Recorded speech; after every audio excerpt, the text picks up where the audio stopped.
Caleb Matthews was the kind of guy who never missed a social gathering.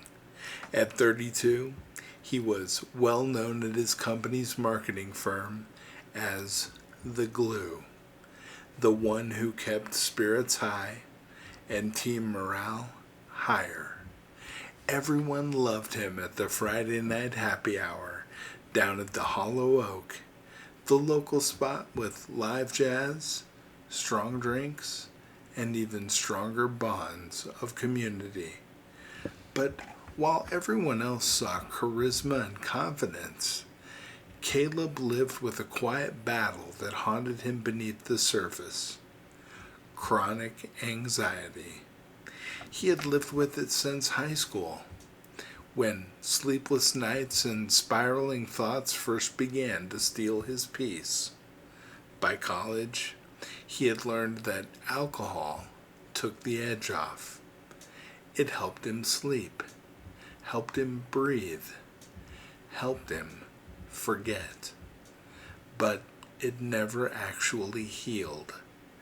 Years passed, the crowds got bigger, the nights got louder, the drinks got stronger. And somewhere in the noise, Caleb lost the difference between coping and covering up. Then came the night that everything changed. It was a Tuesday, nothing unusual, but as Caleb sat in his apartment after work, heart pounding and hands shaking, he felt like the walls were caving in. No reason, no trigger, just a wave of dread so fierce it left him on the bathroom floor, gasping for air. He realized he couldn't keep doing this. The next morning, he called his doctor. It took every ounce of courage he had. She listened gently and without judgment. And after a long conversation and a few screenings, she gave him a diagnosis: generalized anxiety disorder. It's more common than you think, she assured him, and we have tools that can help. She prescribed a long-term medication, a daily stabilizer to help regulate the racing thoughts, the panic attacks, the chemical imbalance that had gone unchecked for far too long. But as she handed him the prescription, she said something that made his stomach twist. You'll need to avoid alcohol entirely while on this medication. It's not safe. The combination can increase depression, panic, and in some cases, cause dangerous physical reactions. Caleb nodded, but inside, he was torn. Giving up alcohol wasn't just about the drinks. It was giving up connection, belonging, normalcy. How would he explain this to his coworkers, to his friends? Would they think he was weak, judgmental, or boring? Well, that Friday, as usual, he got the group text. Hollow Oak, 6 o'clock, same booth. He sat in the parking lot at 5:58, bottle of pills in his glove compartment. He could already hear the laughter through the open door. His fingers hovered over the ignition. Part of him just wanted to walk in, order one drink, and pretend everything was fine. But then, unexpectedly, he felt the urge to pray. It wasn't dramatic, just a still, small whisper in his spirit. So he bowed his head right there in the car and said, Lord, I don't even know how to do this, but I know I need you. I want to be whole. I want peace. And not just for tonight, but for good. Please help me choose what's right. even if it's hard. Not my will, but yours be done. Tears stung his eyes as he drove away. That night at home, Caleb opened his Bible for the first time in years. It fell open to Luke 22.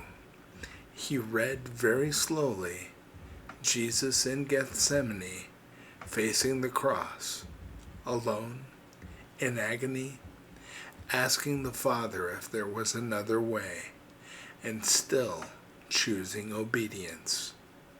Father, if you are willing, take this cup from me, yet not my will, but yours be done. It wasn't about comfort. It wasn't about convenience. It was about love. And in that moment, Caleb felt something deeper than his anxiety. Peace. Not the kind that numbs, but the kind that heals. And he didn't disappear from his friends. He still showed up, but when the server came around, he asked for a sparkling water with lime. At first, people joked, "No beer, Caleb? You okay? Trying to outlast us? You want to cleanse or something?" And he just smiled and said, "Not everybody who stops drinking does it completely out of free will. There's a long list of medications you shouldn't drink on, including the one I'm on for anxiety. When it's your health or happy hour, I hope the choice is clear." The laughter quieted, and over the next few weeks, something unexpected happened. A friend named Marcus pulled him aside at lunch. "I didn't know you struggled with that stuff," Marcus said quietly. "I've had panic attacks too. I've been afraid to get help. Can I ask what your doctor said?" Then it was Bree, the quiet designer from upstairs. She messaged him, "Thank you for saying what you did. I've been hiding mine for years."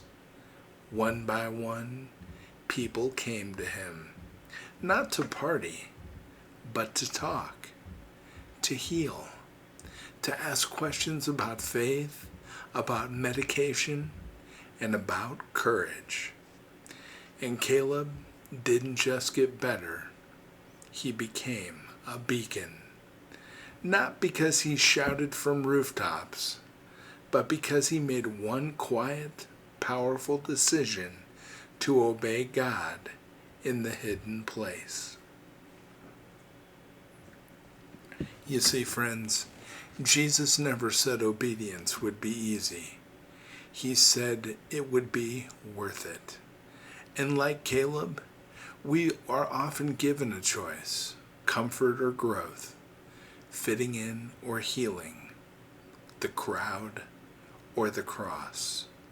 But when we choose the narrow road, when we say no to the world's expectations so we can say yes to God's purpose, that's when miracles happen.